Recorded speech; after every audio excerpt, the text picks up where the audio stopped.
everybody. Very excited to have an evening tonight with Josh Sharp for episode 56 of Coast to Coast Pinball.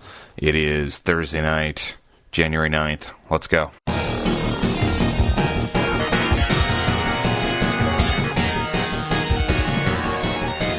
Welcome to Coast to Coast Pinball. My name is Nate Shivers. This is a podcast of commentary. I'm a man out of quarters.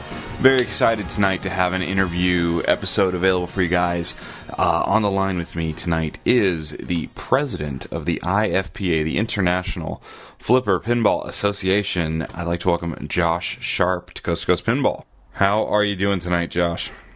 I'm doing well, Nate. How are you? So, Josh is also, aside from being the president of the IFPA, he's also, I believe, I looked it up earlier, you are now currently the number 22 ranked pinball player in the world, according to IFPA rankings? I think so. I've stopped watching over the last 2 years since my son got here because I've been dropping like a rock. Well, I'm ranked 12,916th. That's not bad. You got potential to go up a ways. Not to try and play you against your brother Zach, but I did notice that he has moved ahead of you and all the way to the very top of the rankings now. It's amazing. The way our graphs intersect. The day he became an uncle was also the day that he stole all my pinball powers, and he escalated, and he's been on a tear that is a global tear, actually, with the time he spent in Germany recently. So you're saying kids bad for pinball rankings? I say kids, and my wife probably wouldn't think that I take this far enough, but it reprioritizes your life a little. Probably not enough for her, but certainly sacrifices have been made to my game, and it's been worth every penny. One of the cool features that's on the IFPA site as far as the player rankings go, and we'll get more into that later, but you can actually take two players, like yourself and your brother, and look at all your head-to-head results from tournaments that you both entered. So I took the liberty, of course, in the theme of playing you against your brother a little bit, to kind of check those out. Oh, it's a bloodbath these days. Well, not that bad. It's 78 wins for you, 90 wins for him, and then 10 draws, where you guys finished the same in a tournament. As an older brother, that kind of record is just uncalled for. Yeah, I noticed that it flipped around a little bit, so a little humbling having little brother come and get you from behind like that. Yeah, it's much easier these days. The most common question that either of us get whenever we're getting interviewed is, who's a better player, and now I just get to say he's a better player, period, and he gets to say I'm a better player, period. So obviously a lot of people know who your dad is. Your dad's sort of one of the patriarchs, one of the legends, one of the big names in pinball history for a lot of different reasons. Obviously, New York City and game design and things like that. Do you find it weird when people talk about your dad, like in those type of terms? Do you find it just sort of weird to hear people talk about your dad in sort of like legend terms? No, it's amazing, and it's sort of, as I've gotten older, it's become a bunch of, it's been weird on different levels.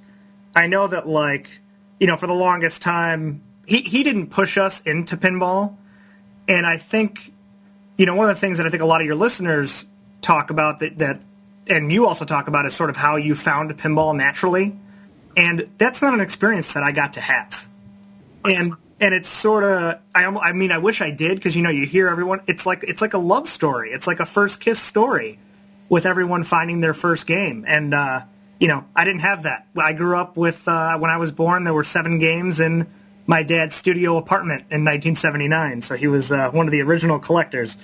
But in New York, right? It was. So, growing up with him and him being in the industry, we were definitely, sons of people in the industry, so we sort of grew up around that. And now, through the help of some decent nepotism, I've gotten a job within the industry, actually as a competitor to the pinball industry, but still in coin-operated amusement. And the last couple of years, my dad's been making the phone call to me to get him into trade shows and stuff. So it's been amazing to be able to help my dad get onto the show floor.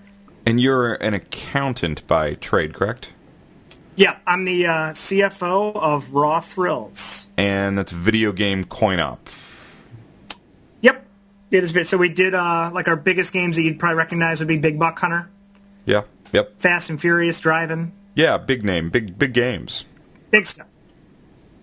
Pretty much, I lived my life the October 25th, 1999, that Black Monday when Williams closed down, was the weird start of me ending up with my dream job because Williams and Midway shut down, Raw Thrills got formed by a bunch of ex-Midway guys, and eventually I was able to sort of funnel into that job, and I've been there ever since. Growing up in a household that had pinball is such a focal point of kind of what was going on.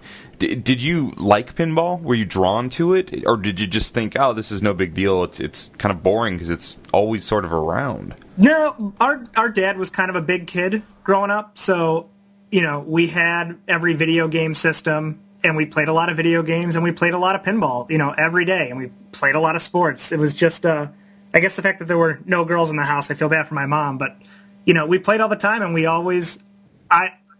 for all the pinball I've ever played, I've never not liked playing it. It's kind of weird.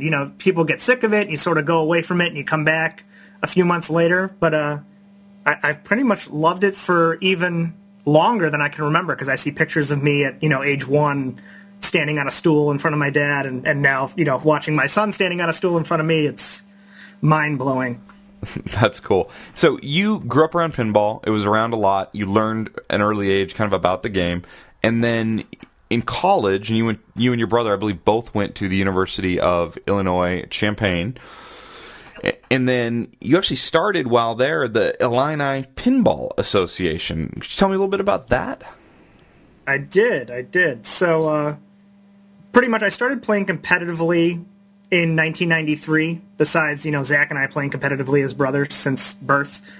But in 1998, that was my second year in school, and really I was in a league up in Chicago that I couldn't make anymore, and figured it was going to be a good resume stuffer for internships, the following year, to try to make yourself stand out a little bit. And that was sort of the main reason, that, and, trying to get people together to spread the pinball love, so to speak. And that was sort of my first taste at running something. So growing up so close to pinball and having a dad who was so kind of into the industry, did you sense the shift? Did it dawn on you when like the DMD era kind of came in and replaced alphanumeric? I mean, did that occur to you, what a big shift that really was in the industry at the time? It didn't. I mean, I know I had games growing up in the house, and lucky enough, my birthday parties were consisted of my dad getting a van and a couple of other parents getting vans and driving all the kids to Williams, paying off the security guard to let us bring pizza into the cafeteria and play all the games in the cafeteria. That was my birthday party every single year. That's pretty awesome. And the goodie bags were all full of promo plastics and other, tchotchkes that my dad was able to get off the production line. But I definitely was there for the transition. We moved out here in 88. My dad was part of the merger when Williams bought Bally Midway. And I think the first game when I went to go see his office at work, I think Taxi was on the line. Very cool. I grew up with an Addams Family and Twilight Zone in my bedroom, so I remember those games coming home. Nice. But nothing on the switch from alphanumeric to DMD. A much bigger impact on the switch to Pinball 2000. That was a mind blower. The first time I was let behind the gate at Williams to sort of see what was going on there. So we're the same age. So you would have been like late teens, almost early 20s, right, when that would have been happening. Yeah, 98. Yeah, 18, 19, 20. Where you were viewing all this from, did you have any idea that Pinball 2000 was kind of sort of the end? Or almost the end in a lot of ways? Or was it, oh wow, this is the future, this is the new thing, this is what it's all going to look like? What was your take at the time? I certainly did not know it was close to the end of anything. I know my dad did, but he didn't bother myself or Zach with that. But I do remember just, walking back, and first he took me into sort of the video department where I just saw some footage. And the footage was, before you start Martian multi-ball, there's the giant Martian on the screen. And just seeing him, just the reaction of him getting hit. And I was just like, what the F is going on? Like, what is going on? But, my dad's a big kid, so he's like, oh, no, nothing. No, just come on back here. And, I go back and I see this thing, and the best way to describe it was like, it was a magic trick. And I didn't know how they did it. It was just like, I felt like I was 4 years old. And it was like, oh my God, like jaw on the floor, unbelievable. And looking back on it now, it's like, it is what it is. It's kind of a novelty. But I think, that could have been the future of pinball. We could be, talking about game number 62 and 63 of Pinball 2000 now, 15 years later or whatever. I've had that thought many times. Like, where would we be? What would we have seen? How far would it have gone? Who knows what that would have looked like, all these years down the road with video screens. Thank God it failed, so I got my job that I have. Yeah, totally. That's very, very true. So you graduated with an accounting degree. You spent a lot of time, I'm guessing, playing pinball, getting those skills ramped up in pinball. And now, we find modern day, you are kind of front and center with the IFPA. And you and your brother are yourselves, sort of, big names in pinball. Where was the jump there from college to current? Oh, yeah, and that's years away from, graduating, in between graduating and sort of the IFPA stuff coming up. But I know in 1999, I started the Pinball World Team Championships, which we actually brought back and ran at Papa last year, and we're looking forward to running it at Papa again this year. But that was sort of my first attempt at sort of an open tournament, and really it was designed to be, after starting the league in college in '98, my goal was I'm going to get leagues started on all the Big Ten schools, in the Midwest, and then we're all going to send a bunch of players to Expo in '99 to compete against each other, and we're going to turn this into a sport. It's football, basketball, and pinball. And, that ultimately never happened. It ended up just being sort of an open for all thing. But, that was sort of the goal behind it. And my dad used to write an article for Playmeter magazine called Critics Corner. And he reviewed pretty much every pinball machine from 1974 to 1980-something. And that was sort of his, start of being connected to the industry. I guess he was already in the industry at that time. But Zach and I got asked to write for the anniversary issue, the 25th anniversary issue in 1999. And the two games that we reviewed were Sega's Harley-Davidson and Star Wars Episode 1. That's an interesting pairing there, because you have, Pinball 2000 and then the last Sega to Stern game. Yeah, no, definitely. And we put the article together sort of just, as a one-time thing, just in celebration of, here's this guy's kids who, he was a very important part of the magazine for so long. And they actually, they really dug our writing style or whatever and asked us if we wanted to continue doing it on a monthly basis. And at that point in time, you sort of touched on it already, we were getting into a dark period coming up. And the ability to review a new pinball machine every month was going to be impossible at that time. So we actually turned it into a coin-operated game review thing. So we do pinball still, and redemption games and arcade games and stuff. And really our pinball reviews are the only months where that's the only game we review, and we try to do it more in depth, sort of to pay homage to our father a little bit. And Playmeter is a trade magazine for coin-op. It is a trade magazine. It's. So, that sort of got us onto the industry side of things. And, when you're writing game reviews for, that are getting seen by Gary Stern and getting seen by designers, suddenly, Zach and I aren't 8 and 10 anymore. Now we have our own voice. And, we can get yelled at for writing bad things about games. And never. We're learning real quick what it's like to be on the inside of the industry. Totally. And, just the relationships that my dad developed over, 40 years with these people. Zach and I, we used to go play, we'd drive out to Pat's place in Marengo and play his new Whitewood each time. He'd bring in pizza and ask us what we thought and talk to us about rules and what we thought. And, sort of just helping out the same way my dad helped out, in the 70s, of just trying to do something positive for the game. Do you think you just had a lot of natural skill for pinball, or was it that you grew up around it and you just learned the concepts, the rules, or did you just play so much pinball you couldn't help but sort of rise to be a great player? I don't know, because I played so much. You know what I mean? Like, I played a lot anyway. I'm sure that helped.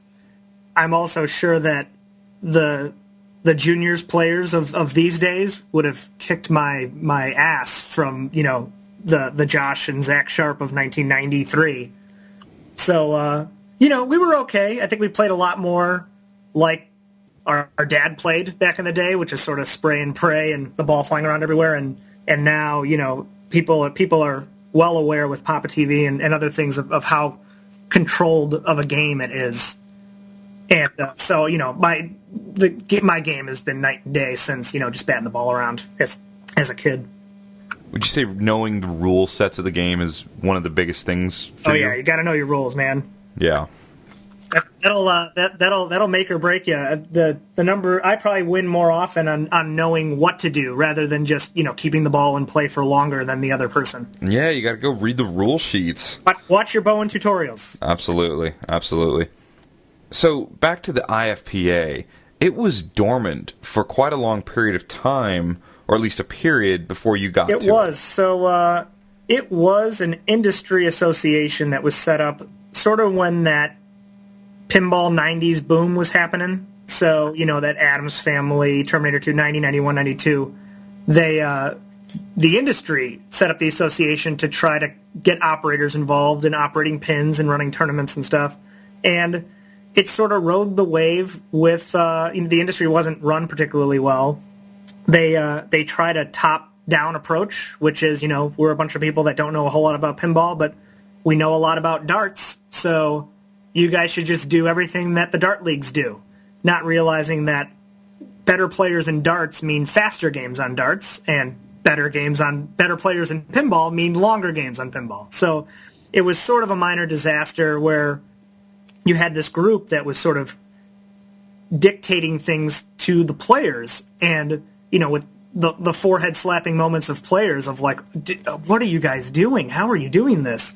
And there was a lot of the things that just go on within an industry. My dad and Steve Epstein at the time, who I think you got to meet when you went to Modern Pinball. So they had Papa going for a while by that time. And Papa was supposed to be the IFPA and be the trade association's, pinball association. And because someone's wife needed a job or whatever, my dad and Steve sort of got pushed out, and they created this thing so they could, pay their own salaries and the typical backdoor industry stuff that happens. For sure. As, you can trace your Williams production runs from 91 to 92 to 93 to 94 to 95, and the association sort of went away when 95 and 96 started happening, and the runs became a lot shorter, and pinball was sort of shrinking again. And so, tell me how you and Zach go from, obviously growing up around pinball, your dad, and in your dad's relationship with the industry, how do you get to be the president and vice president of the IFPA? There was, Steve, the Broadway arcade closed. If you watch the end of Special When Lit, you can feel Steve's heart pouring out of his soul when he talks about it. And, he ended up sort of not giving up on Papa, but the last Papa tournament that he ran was much harder to run because industry support was getting a lot worse by then. And, when he sold that off to Kevin Martin, it was just sort of a void for him. And I think it's funny because you can see the void now that he's filling again, being back at Modern Pinball NYC, that, the two holes in his life that he, let go of was the Broadway arcade and Papa.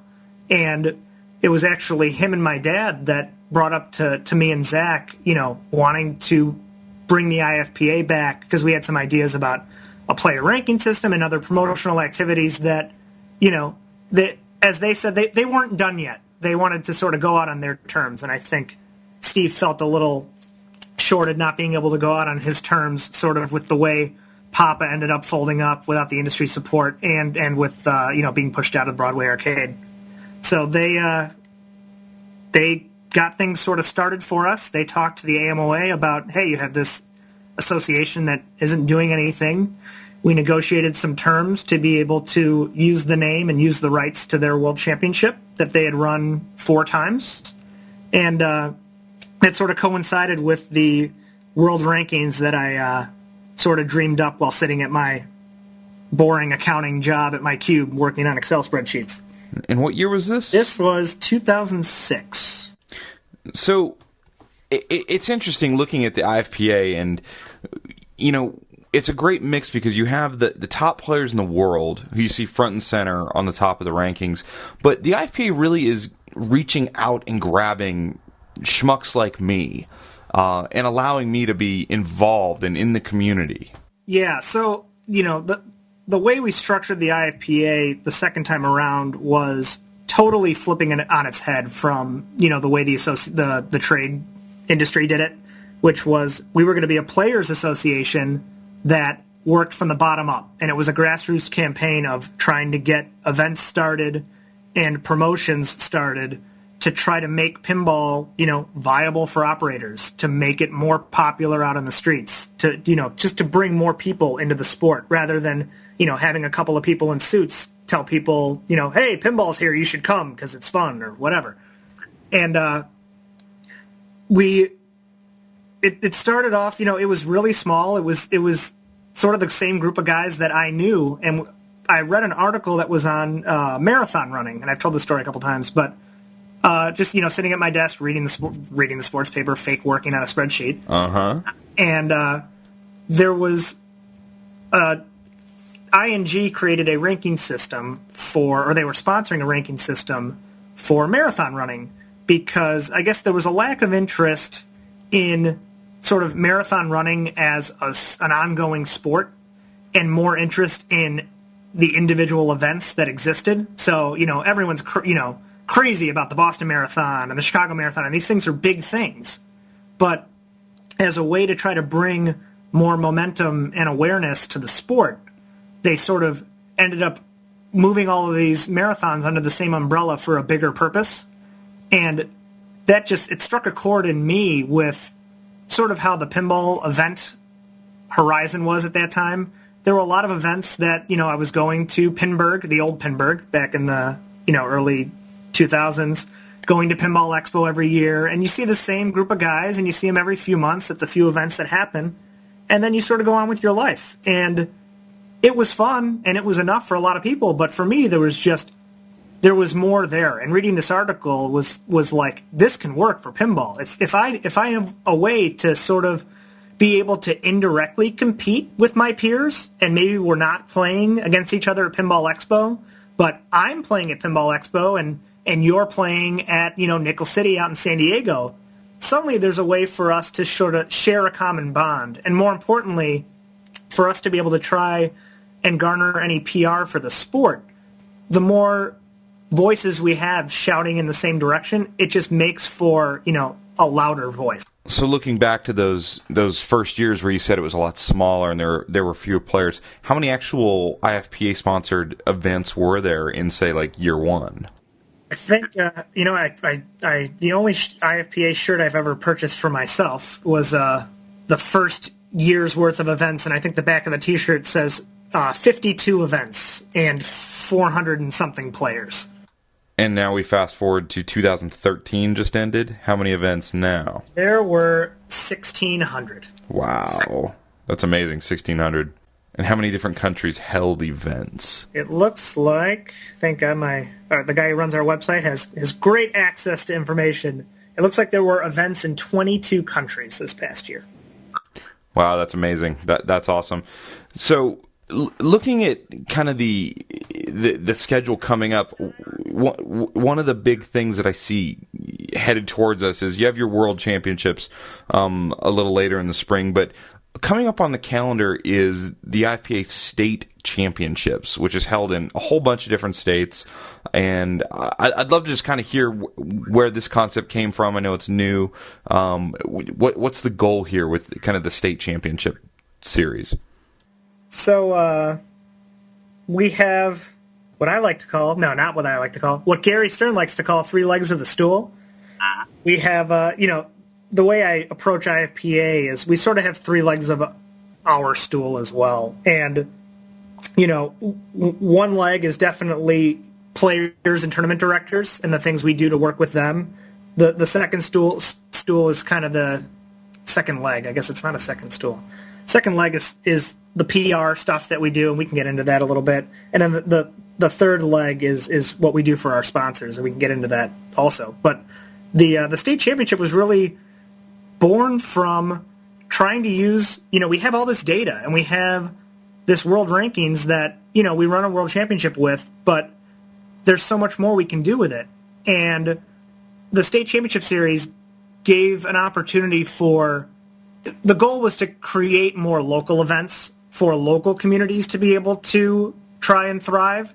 And, if Nate Shivers can't qualify for the world championship playing at, High Dive and Nickel City every month, there is a chance that you can qualify for the state championship because you're only dealing with, I guess California is huge. If you were in an East Coast state, you'd have a much better chance at qualifying for that state championship just based on local play.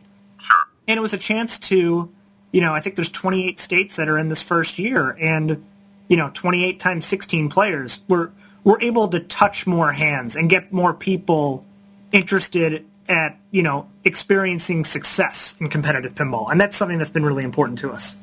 Where do you see this going in the future? Can you get all 50 states? How many states do you think participate in the next few years? It's really, in the whole organization, we don't spend any money and we don't hire any employees. So whatever money we get from our sponsors that we use to pay our website, and we get our hosting fees donated by Pear Networks, who is owned by Kevin Martin, the owner of Papa. It's really volunteers and everyone stepping up to do what they can to move the needle forward. So there's some states where events are happening. There just wasn't someone that was, willing to step up and take on running a state championship. I know that Connecticut and New Hampshire, I think, are on the horizon, hopefully, for next year, if we can get someone to step up and handle the duties of dealing with this chaos that's going on since we opened up registration and trying to fill these fields of 16 players. But, I try not to bite off any more than I can chew because I'm already not biting off nearly as much as people think I do because there really is just so many volunteers that are stepping up to help on so many levels for the IFPA. So we've talked a little bit about the schedule coming up, and obviously Papa is one of the largest organizations in pinball, and a lot of the major tournaments you guys award points for are Papa-sponsored tournaments. What's the current relationship between IFPA and Papa? We're in a good place right now. I know that Mark Steinman is sort of running Papa day to day these days, and I think if Zach and I could get some clay and mold another Sharp brother, we would have it look and smell exactly like Mark Steinman. The things that he can do and the things that he's been doing, with the broadcasting of live pinball and their facility and stuff, it's great because it's things that I can't do. I can barely, I barely got on this Skype call with you because, I had to connect to my Wi-Fi and I don't know what that means. And, the things that, he can't do is sort of, we can help them with our industry connections and trying to, get them involved in, one of our sponsors is with Farsight. So we're trying to get the Papa tutorials as part of the launch packages for when the Pinball Arcade releases a table. Why not see, instead of, scrolling through and getting an instruction panel, based on the virtual table, here's a link or, the video feed to be able to watch Bowen tell you all about the real game. So it's things like that. We're doing a lot more and trying to definitely work on doing a lot more collaborating. I know that, their Papa TV launch, we were first in line to jump into that Kickstarter, and I know that we don't have much funds, but over half of our funds were emptied out to support that at minute one, because I think that's going to be a huge thing for the sport going forward. I agree completely. That's excellent. So we had 1,600 tournaments. How many players are currently ranked in your ranking database? It is almost to 22,000. 22,000. And you're seeing growth just monthly, I'm assuming? Yeah, it's been pretty, it's amazing. I remember, the first, world ranking that I posted, I think it was in, February of '07, and there were, 400 players ranked. And I just remember daydreaming in my cube of my awful job and wondering if we would ever hit 1,000 players, ever. And, every 1,000 I hit, I keep thinking that we've found everyone. And, it's sort of, I use the Wayne's World example of, you tell two friends, and they tell two friends, and so on, and so on, and so on, and the so-ons keep going.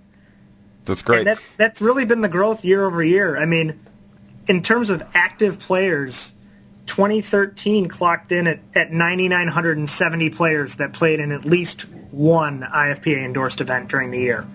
And in 2007, it was 1,800. Wow. So I read in another interview you gave somewhere where they were asking you kind of what would your dream be or what dreams do you have in pinball and what not, and your quote was you'd like to go to as many tournaments as you possibly could, kind of follow the tournaments all around. How many tournaments a year? I mean, what do you plan on getting to as far as coming up? How many are you going to go to? I wonder if that interview was from before 2 years ago or not. It might have been.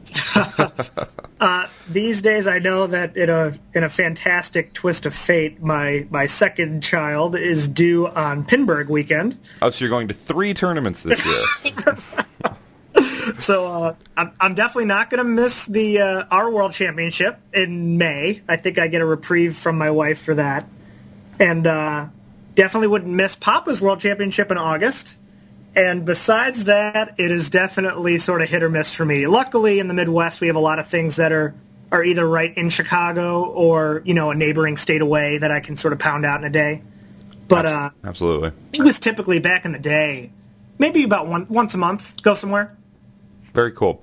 All right, so something I see on the IFPA site when I'm there is the Stern Rewards program. And this is a way to earn... is it earn credit towards pinball machines? So one of the legs of our stool, in terms of working with our sponsors, is we try to earn every dollar that we get from our sponsors and coming up with unique ways to be able to sort of promote their brand. And for Stern, the rewards program was it's a way for players to earn the right to purchase. Currently, it's a premium pinball machine at a special discounted IFPA price. Gotcha. And what does a player have to do to get to that? So typically by the end of the year, if you're in the top 250 players and you have your profile filled out, you then receive your email from me stating that you've won a Stern reward. But as a way to try to allow pretty much anyone be able to win right away, we take the biggest movers on the rankings every month, and those people win a Stern reward. So it's been really great because you're ranked whatever you are, 11,000, 10,000, 12,000. 12,000. So you go play at High Dive, you finish in third, and you move up 6,000 spots, and you have your profile filled out, and you win a reward. Having played in 2 tournaments ever. And that's been the most satisfying part, is the people that, have only played in 2 or 3 tournaments ever, and they're suddenly, winning something. Well, see, that's why I'm only ranked 12,916th. I'm sandbagging it so I can become a biggest mover. It's clearly my plan here. That's right. Nothing wrong with that. And I know that, we're in talks with Stern constantly about, as the premium pricing and limited edition pricing goes up, trying to get those pro models in there for special discounts, and then doing some merch and some other stuff to try to be able to give more stuff away back to the players. What do you think Stern... What do you think their role is as far as helping grow the player base and the competitive side of pinball going forward? They certainly provide the outlet to be able to play competitive pinball with new machines. Yeah. I know that oh God, it's tough for me to answer stuff on with those guys listening, but No, they don't listen to this show. Of course. That doesn't happen ever. No, they're making great games right now. I can say that without hesitation. And I know that, especially with the new investors that came in, 5 years ago now, Jody and Peterson and crew, they're very interested in spreading pinball to people that don't know about pinball. And, the fact that they're now showing up at CES and showing up at Comic-Con and trying to, as I've told them, and when I yell at them for designing games and making them too hard, is that for the people that are already in it, we like everything. Even games that we hate, we like. Yes. And to try to please us and possibly have a negative impact on being able to make the game accessible for new people, I think is a huge mistake. And I know there's a lot of people that would probably disagree with me because, maybe they're a little bit more selfish in nature of wanting games, made for them. And I want a game that has, 8 million lines of code for rules that I'm never going to see. But, it's amazing for me to step up to a game and not understand what's going on, and to imagine, having my wife step up to a game and not be completely overwhelmed. I think they're trying to do as good a job as they can to keep the game approachable for casual people, to try to grow the player base. What do you think of the kind of the move towards the home buyer in the United States? Because that is a fairly recent phenomenon, that you have customers and people who frequent, web forums like Pinside, and people like me who scour Craigslist and eBay ads looking for the right games at the right prices. And, I have too many pinball machines in my home right now, and I think a lot of people are running into that. How many games do you have? Because I know you have a few or more. I have 20. 20. So that's recent. There were not a lot of people 20 years ago with 20 games in their home. No, luckily I was doing what you were doing with the Craigslist searching, at the right time. In college and right out of college. So, I couldn't even imagine doing it now. Because that's one of the weird, I think, sort of dichotomies we have with, as far as the relationship between Stern and the players, is a lot of players really look to Stern almost like, say, someone who's buying a car looks at Ford as, what are they going to make for me to buy and own? Whereas that's not how the industry got here. It wasn't ever about, I'm going to build a machine for a guy to buy and put in his house. It was money-earning devices. What do you think of that? Is that healthy? Is it unhealthy? I mean, long term, and I whenever I talk with Gary, I make fun of myself because I start sounding like Gary more and more every year. And the work I do at Raw Thrills and helping run that production line, it's given me a newfound respect for Mr. Old Man Stern in getting games out the door and getting product out the door. And his product just happens to be pinball. But he says it all the time. He's a manufacturing business. Yep. And for his product to stay relevant, ongoing, it has to be a commercially successful device, or else it's a device that's going to die with our generation. Because we were, and I mean, forgetting the fact that I was sort of new pinball when I in the 80s because it was at home. I would think that I would have naturally found it sort of in the 90s arcade boom. Probably, I'm guessing, when you found it, did you? Sure. Yeah, I mean, I remember playing some old games when I was really young in some local arcades, but it was 92, 93. I was a big video game kid, and I remember seeing a Terminator 2 machine and just melting in front of it like, oh my gosh, this is the greatest thing in the world. So, it's the perfect storm right now because our generation is getting into, we got a little bit of money. Yep. If you're anything like me, well, you don't have kids yet. Maybe someday, or maybe not. But you have a dog. I have a dog and a cat. Not going out as much as maybe you did 10 years ago. Oh, for sure, absolutely. And it's something to do at home. And it's like, well, what do I want to do at home? Well, I want to do what I found fun when I was 16. And so for now, I think it's a short-term boom for the people that found pinball in the 90s. But Gary uses the horse and buggy example of which I agree with 100%, which is nobody collects horse and buggies because everyone drives cars. And if nobody finds pinball out on location, they're not going to collect something they never saw. What do you think of, I was talking about this on an episode a week or so ago.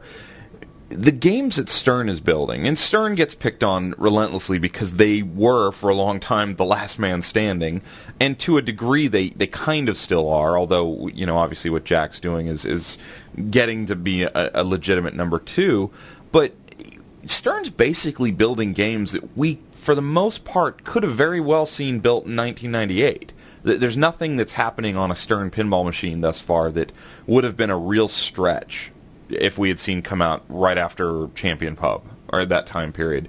God, you love that game. I don't know why. I love it. But, Metallica, there's nothing on that game that we couldn't have seen 1998. Is that a mistake? Should we be farther along? I actually, this is something I get yelled at from the designers because I side with Gary Stern, but I think the dot matrix display might be the one thing that has led to pinball becoming too complicated for the casual person. I think that what it's led to is the ability to make non-understandable rules because you have this crutch of a screen that I can just tell you whatever I want you to, I want you to shoot these 11 ramps in a row from left to right and do it all within 30 seconds. I mean, you have a screen that can display rules like that. Yep. Whereas, alphanumeric, I think, was that sweet spot of nothing's going to be too complicated because you have no way of telling the player what to do. You sort of have your inserts with text on them, and you have, some words that you can make, 32 cells of letters. And I think that, at the end of the day, it's a bat and ball game. And using technology around the fact that it's really just batting a ball around, and at least from the IFPA's perspective in mind, it's sort of a sport in that way. And, baseball doesn't change, and golf doesn't change. I mean, maybe the equipment changes a little bit, but it's still golf, and it's still baseball, sort of in the purest essence. And pinball, I have an EM in my basement, and I have an AC/DC Premium, which I love. But, I think the sweet spot for pinball understandability, I think we've crossed that. And I think it's been to cater to the people that grew into the 90s with the game. And you had to, I think it was it might have been in the Tilt documentary, but I forgot who it was that made the comment of, it might have been Pat Lawler, but you design a game for this group of players that is growing up with you and growing up with the market. And, you make Addams Family, and it's great, and everyone loves it. And you make Twilight Zone, and it's totally over the top, and it's crazy, and everyone loves it. And you just keep going, going, going, and all of a sudden you look back, and from someone that just steps up to Twilight Zone, and I had a Twilight Zone in my bedroom. It took me 8 months to figure out what was going on in that game, and I played it every night. And I knew what pinball was. Yeah. I think at some point, I imagine my wife walking up to, an AC/DC Premium and having any idea what to do about anything. It's a great point. Trying not to die. It is a great point, and you're right. Pat Lawley did say that. I actually listened to an old interview just real recently where he says, we got right to the edge with Addams Family, and then we just drove right over the cliff with Twilight Zone. Yeah, and I think Addams Family, it was sort of one of those things where because it was an early DMD, it wasn't being used as a crutch yet to put in rules that they couldn't explain on the playfield.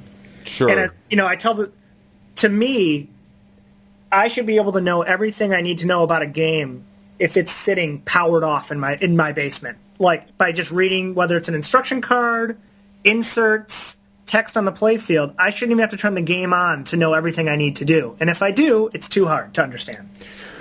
So then, fast forward to Wizard of Oz and a video screen, an LCD screen on the back glass. Do you see that as a possible, that could be even more so used as a crutch? Is that worse, or? I think it has the opportunity to go both ways. Yeah. I know that, there's a wonderful opportunity to be able to explain to players what they need to do in extremely big text with, extremely loud call-outs and trying to make it as understandable as possible. But, it is also a crutch because it allows you to easily put all sorts of stuff in there that people will never get to and people will never understand. So it goes both ways. It's an asset, and it can also be used as a liability. It's just it's just a matter of, what Keith ends up doing with it and what other programmers end up doing it with that technology. And if Stern goes that route someday, what they end up doing with it.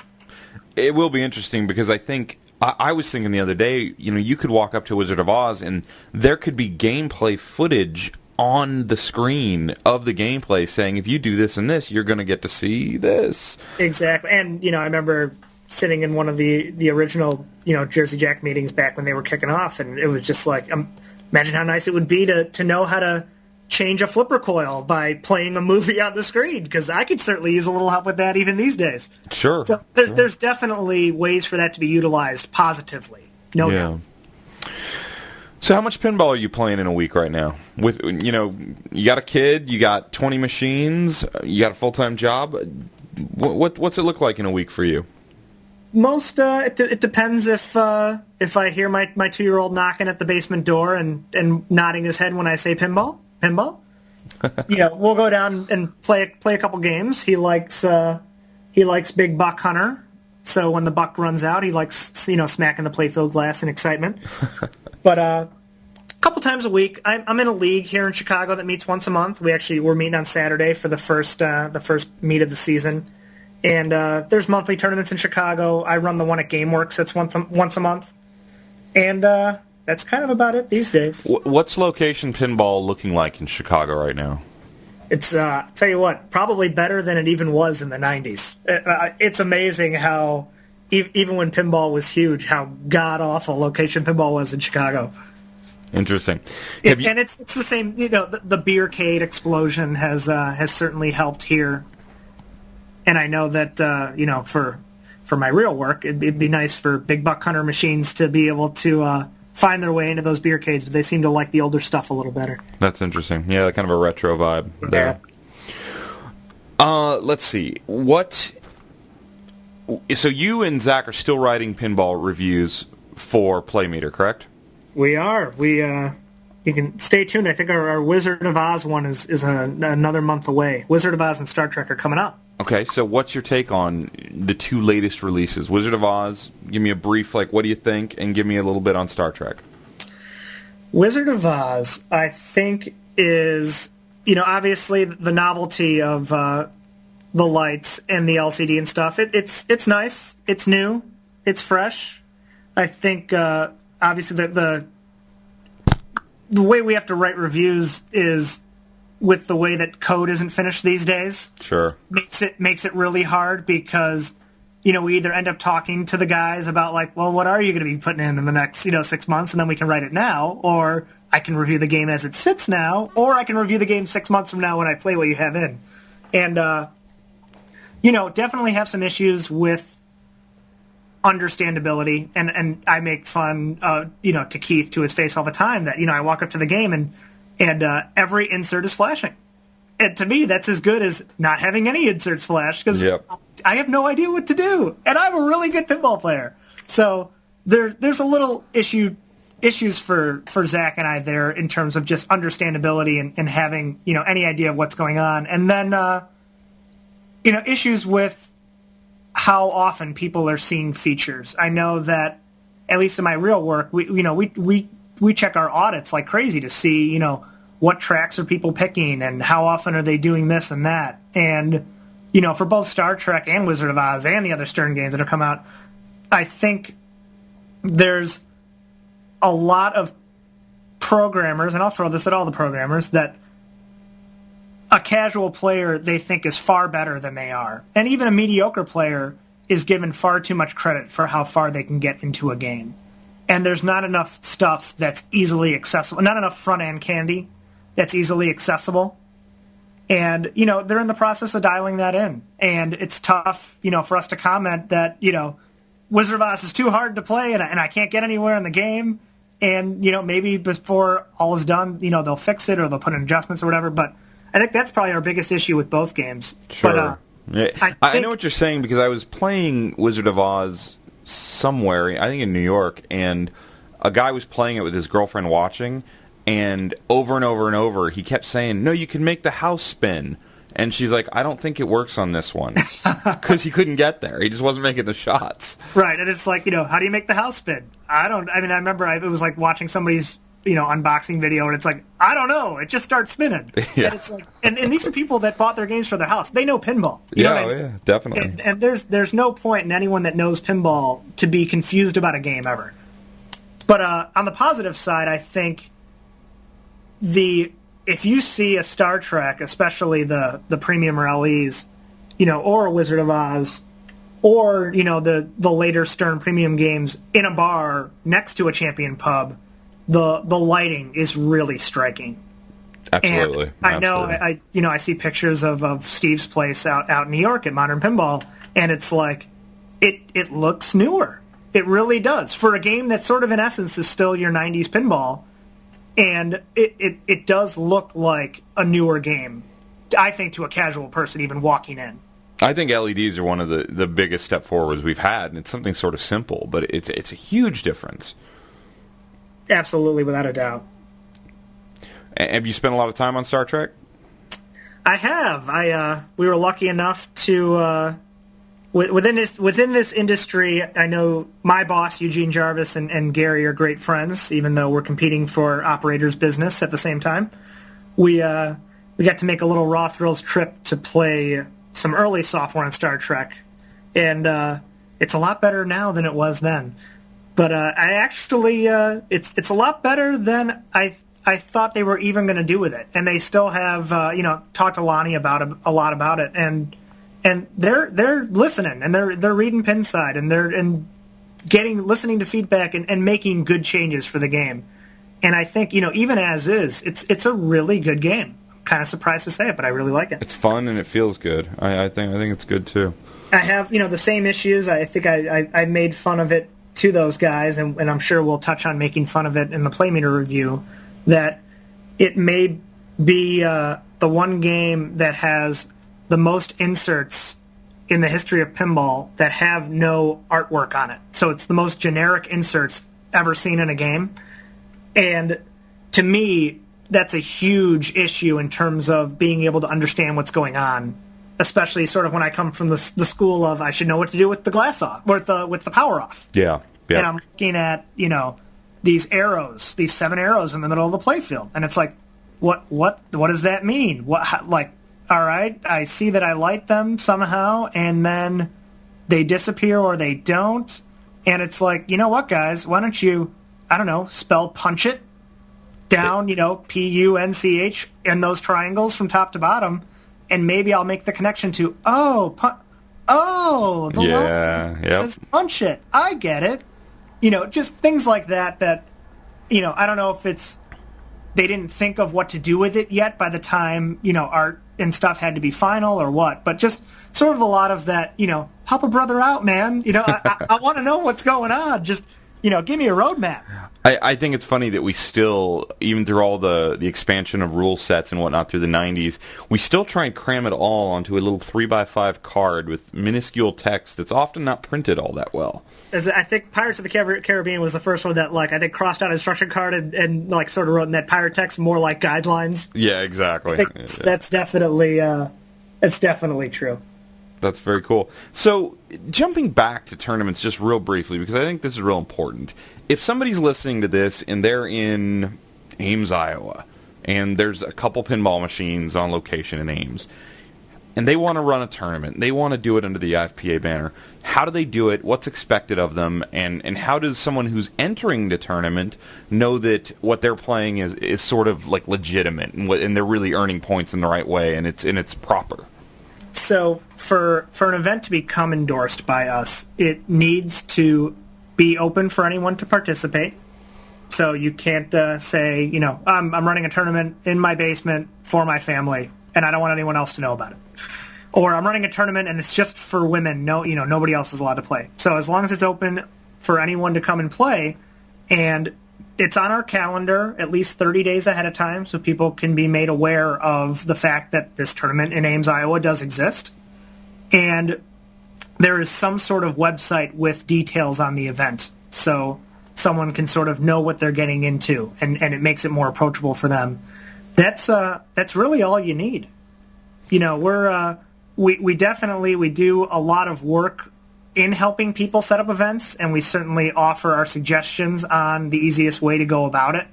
And a lot of it, Steve Epstein, growing up with Steve and my dad, it's like growing up with two old ladies.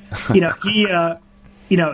taught me that pinball, especially location pinball, it's a retail business. And when he was at Broadway Arcade, he was selling to his customers, and developing personal relationships with his customers. And I think there's something important there of being able to make someone feel a part of a community and making them feel like, if you go to the high dive tournament, that, you're likely to come back and the operator is likely to keep his games maintained because, we're likely to bring 15, 20, 25 people back every week or every month. So it's sort of working with people to develop, the best format based on how many games do you have? Do you have the keys to the games? Do you know the operator? Do you know the location owner? And sort of tweaking things to lead them to success. Very cool. Very cool. Is there anything else we can throw out there for those listening who might want to know about IFPA? Let's see. I think right now we started a very exciting campaign with the Gridiron Greats, which is going on the East Coast right now. It's Mike Ditka's foundation for retired NFL players, and all the money is going towards that charity, and we're hoping, sort of with the NFL tie-in, I know that Rich Gannon is a huge pinball fan, and he's going to be an integral part of trying to spread pinball to non-pinball people, or people that probably think either A, pinball is dead, or B, pinball still sounds like ding, ding, ding, ding, ding, ding, ding, ding. So that's a really big campaign for us right now. It's going on for the rest of the month. We're hoping that we see... And what city? Is that New York City, Jersey, and Pennsylvania? Allentown? Thank you. Downingtown. Downingtown. There you go. That's right. Yeah, I did check that out. Well, that's very cool. I hope everyone listening out there in those local areas checks that out and takes part. That would be great.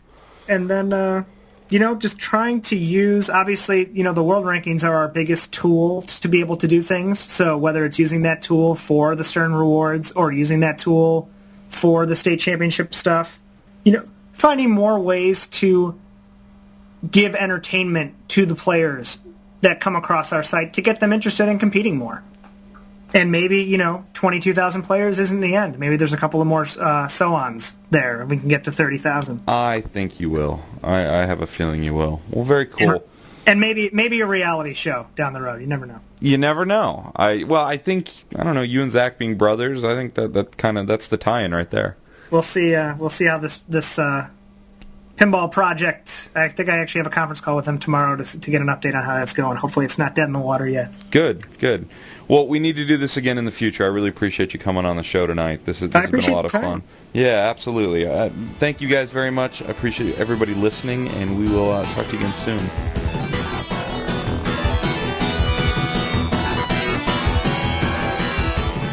Again, big thanks to Josh Sharp. It's so fun talking with the like I've said it before, kind of the new school, the younger, fresh minds that are driving pinball to the next level.